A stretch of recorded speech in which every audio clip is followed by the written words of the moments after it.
We doen een project dat is mede mogelijk gemaakt door de versnellingsagenda Noordoost-Friesland. En we doen eigenlijk 3 dingen. We begeleiden bedrijven die willen investeren in het wendbaar vakmanschap van hun medewerkers en van zichzelf. Dus daar doen we maatwerkprogramma's voor. Daarnaast hebben we een leiderschapstraject waarin leidinggevenden van verschillende bedrijven samen een leiderschapstraining doormaken. Die begint in november. En we organiseren masterclasses 1 keer per kwartaal waarin bedrijven hun ervaringen kunnen delen met elkaar. Het is een andere manier om naar te kijken. Ik ben ook nog steeds heel benieuwd hoe dat dadelijk gaat. Want het zal voor de een heel leuk zijn en fantastisch. Dat is heel belangrijk voor de regio, omdat wij eigenlijk als bouwen, de campus voor innovatie, heet eigenlijk al zo, dat er een omslag komt van bouwen naar een industrieel proces. Maar dat geldt eigenlijk voor alle bedrijfssectoren. Het zit ook dat je medewerkers goed op scholen moet. Nou, en vandaar dat wij eigenlijk medetrekkers zijn op dit hele gebied. Om juist bedrijven zover te krijgen dat ze goed investeren in hun eigen meester. Neemt en houdt om te investeren in opleiden en ontwikkelgesprekken te voeren. Want op dat moment kan er geen productie gedraaid worden. Wendbare vakmensen zijn mensen die initiatief nemen, die op zoek zijn naar manieren hoe het beter kan, hoe hun werk beter kan en hoe ze zichzelf kunnen ontwikkelen.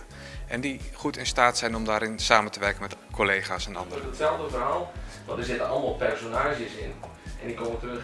Dat is eigenlijk Geert.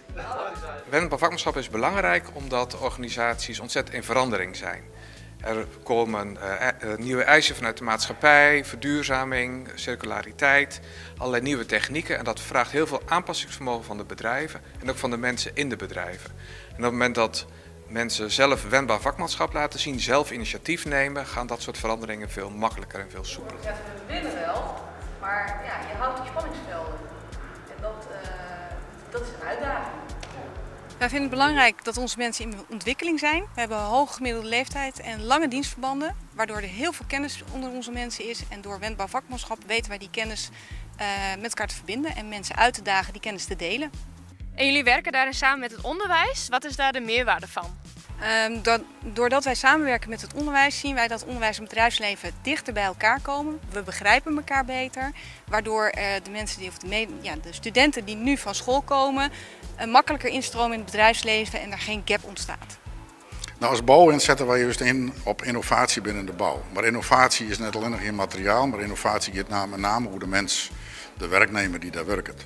Vaak wordt op directieniveau beslissingen genomen van we stappen oer van traditioneel naar bijvoorbeeld industrieel bouwen. En pas vaak wordt in een laat stadium wordt eigenlijk de werknemer daar pas bij belutsen. Wij vinden gewoon dat je dat hele traject gezamenlijk met werknemers opzetten moet. Vandaar dat dat wendbaar vakmanschap een heel belangrijk item is om juist de bezoekers die je hoort te binnen, die de masterclass volgen, om die bewust te maken van dat proces. Nou, hoe krijg je dat voor elkaar?